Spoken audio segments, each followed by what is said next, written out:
महादेव मुंडेंच्या हत्येला 17 महिने पूर्ण, पण अद्याप तपास शून्य असं ज्ञानेश्वरी मुंडे यांनी म्हटले। नवनीत कवतांवर विश्वास ठेवून उपोषण तात्पुरतं स्थगित केल्याचंही ज्ञानेश्वरी मुंडे म्हणाल्या।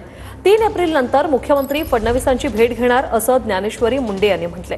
अमित शहांशी चर्चा केल्याचं सुप्रिया सुळेंनी सांगितलं। महाराष्ट्र पोलीस तपास करत नसतील तर केंद्रातून तपास केला जाईल असं सुप्रिया सुळेंनी आश्वासन दिल्याचं त्या म्हणाल्या।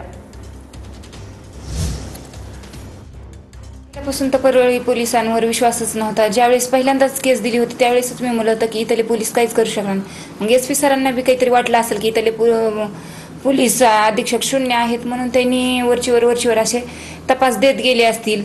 त्यांच्या पद्धतीने पण ते तपास करत आहेत ना, पण आपण बी त्यांच्यावर विश्वास ठेवून आता 18 महिने तर होऊन गेलेत, तरी पण आता 3 तारखेपर्यंत त्यांनी सांगितलं आहे, तरी पण त्याच्यावर विश्वास ठेवून एक मनापासून विश्वास ठेवून आपण उपोषण त्यांच्यापासून माघार घेतली आहे। आणि नंतर तर मग सीएम साहेबांशी भेट घेऊन तर आपण चर्चा करून पुढची वाटचाल तर करणारच आहोत।